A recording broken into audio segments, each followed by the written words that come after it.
The start of this day is a spiritual one.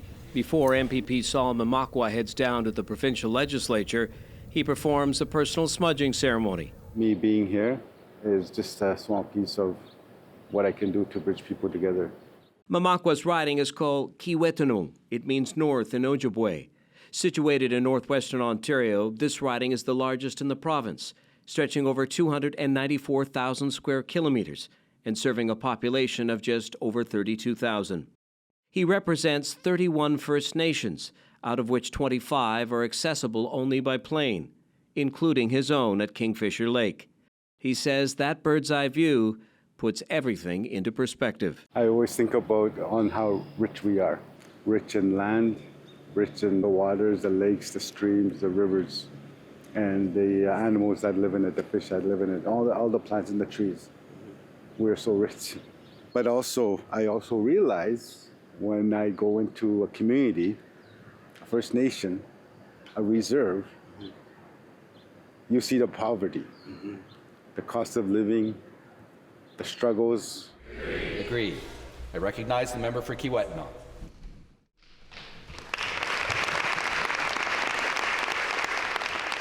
May 2025 marked the one-year anniversary that Mamakwa made provincial history, addressing the House in an Indigenous language, Anishininiimowin. Miigwet kakana umagayek. Maot nimenendan. I am very grateful, thankful for the opportunity to be able to speak my Anishinaabe in Indigenous Oji-Cree language in this legislature. I waited for the speaker to stop me.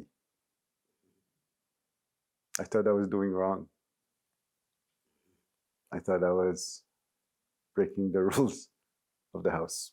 It took me about maybe 2-3 minutes not to think like that anymore. And then I think I felt so much, it felt so good to speak freely. It's almost like, you're being uncuffed. It has been a long road to this moment for Mamakwa, one marked by deep pain and resilience. As a teenager in a residential school, he was silenced. His language wasn't just forbidden. If spoken, you were punished. Language is a way of life. Language is power. Language is of who we are. Engraved in marble in the main hallway of the Legislative Building of Ontario is a historical record of every member of provincial parliament dating back to 1867. So I wanted to take you over here to the granite or the marble wall. I call it the forever rock. Mamakwa's name is also there, but his is unlike any other. My first language is this. This is my second language. It's all part of it. It's about being proud of who I am, of who we are, and being proud of the language that you speak. Because there was a day, a certain time in life that you didn't know who you were. Today we are proud. And this will help that. Yeah. This will help that. Proud and being strong. Moments before MPP Mamakwa addressed the House, he displayed an eagle feather. It was gifted to him previously by an elder from the Garden River First Nation as a prominent symbol and reminder of the path forward. One of the things that he said to me is, this is for you to speak the language, to keep on speaking the language. You are representing all our people. The making of this groundbreaking moment unfolded in, of all places, here, in the basement of Queen's Park at this dining room. It's where MPP Mamakwa was attending an evening reception. He initially made some remarks in Oji-Cree, knowing that the attendees would not understand him, later translating it into English.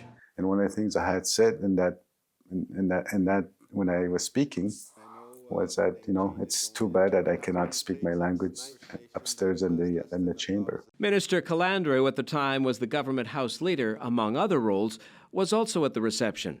At the time, I found that, quite irritating because I thought he was wrong. The next morning, while getting coffee at the on-site cafe, Minister Calandro saw MPP Mamakwa again. I confronted him and I said, Sol, you're completely wrong. Of course you can speak your language. I said, no, I can't. I've tried.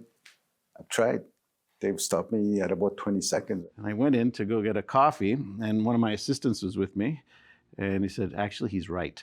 In the span of between getting a coffee, we walked right back out and said, you know what, you're right, I'm wrong, and we're going to fix it. Both MPPs then worked together to ignite a formal process to amend the Legislative Assembly standing orders, allowing not only English and French, but now also to permit the use of Indigenous languages in proceedings. We didn't want it just to be a one-off.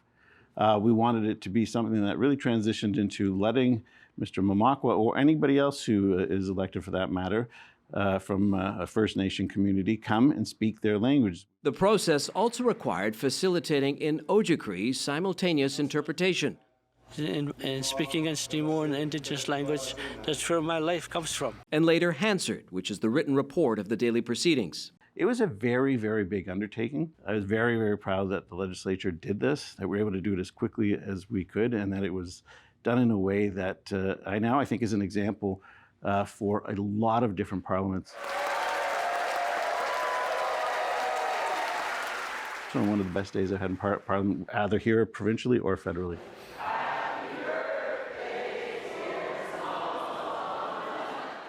Mamakwa consulted with his family, including his sister and his mother, to provide unanimous consent on when he could speak his language. The date, May 28, 2024, which was also his mother's birthday. It's just so meaningful. It was so moving. It felt good, but it took 6 years for me to be here to do it. It was for the people that lost their language.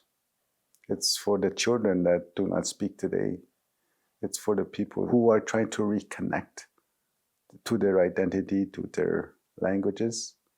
And it's important that, it just shows that how we need to get back to who we are and where we come from. I see it in the young people that do not speak the language. They may understand it.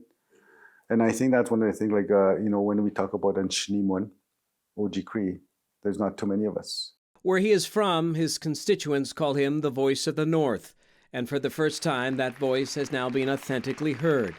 While significant progress has been made in providing official transcripts in English, French, and now Oji-Cree, the logistics of real-time voice interpretation remain a challenge. Advance notice is still required to secure an interpreter, making spontaneous participation more difficult. But Kiiwetinoong MPP Sol Mamakwa remains hopeful. There are people behind me. There will come a day where, there is full translation services for these languages. And I think that's one of the goals for me and this term is to have full translation services by the time I leave here. For the Legislative Assembly of Ontario, I'm Anwar Knight.